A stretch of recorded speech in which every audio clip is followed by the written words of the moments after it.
이제 토지거래 허가구역 계약을 했는데 알고 보니 대출이 안 나온다고 합니다. 그런데 대출이 나올 수 있게 하기 위해서 매도인 측한테 계속 연락을 드렸는데 매도인 측이 그건 매수인 사정이니까 계약금 못 주고 어차피 협력 의무도 이행할 필요 없으니까 난 서류도 안 주겠다라는 입장을 취하고 계세요. 그래서 어떻게 해야 되게 난감해 하시는데 요럴 때는 우리가 알고 가야 될 부분이 있어요. 그래서 제가 총 세 부분으로 나눠서 한번 설명을 드려볼게요. 첫 번째는 토어제는 일반 매매랑 계약 구조가 다르다는 점을 좀 짚어드리고요. 두 번째는 이제 협력 의무에 대해서 이제 판례에 대한 법률 좀 말씀을 드릴게요. 그다음 세 번째로 이거 유의할 점을 이제 말씀을 드리겠습니다. 우선 첫 번째로 토어제 계약은 이제 일반 매매랑 달라요. 그래서 이제 매매 계약이 있을 때는 계약의 이행 자체가 중요하지만 토지 거래 허가 구역에 어느 경우에 이제 허가가 나올지가 사실은 미지수잖아요.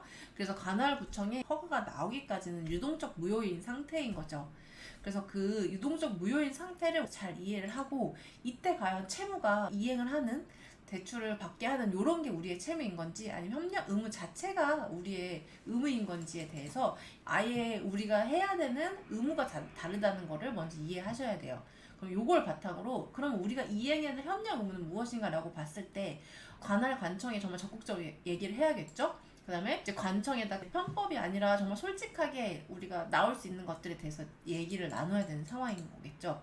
과연 협력 의무가 어디까지냐인 거예요. 우리가 협력을 받기 위해서 사실이 아닌 거를 거짓으로라도 허위로라도 말을 해야 되는 것까지 협력 의무냐라는 부분에서 다툼이 있을 수 있겠죠.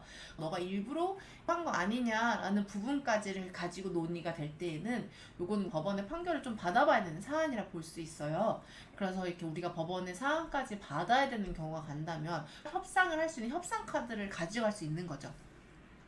그래서 여기를 협력 의무에 대해서 말씀을 드린 거고요. 그 다음에 세 번째로 그럼 지금 당장 뭘 해야 되냐라고 하면 이제 우리가 대출이 안 나올 거란 이유로 협력 의무를 포기하면 안 돼요. 그래서 그 협력 의무를 끝까지 다하는 노력과 제스처와 이런 걸 했을 때 우리가 협상을 할 수 있거나 아니면 실제로 소송에서 법원에서 얘는 협력 의무를 다한 거다라는 판결이 나올 수도 있는 거고요. 그래서 그러한 여지를 우리 스스로가 포기하지 않는 게 굉장히 중요합니다. 그래서 여기까지가 저희가 얘기했던 토어제에서 중요한 세 가지 포인트였고요. 또 한 가지는 토어제에서 가장 늘 빠지지 않는 게 중개사님의 협력 의무도 같이 문제가 됩니다. 그래서 우리가 토어제 관련해가지고 고민이 되시거나 이럴 때 이제 심청 의무의 이행 과정에서 일을 진행하기 전에 미리 이제 상담을 받아보시는 거를 추천드립니다.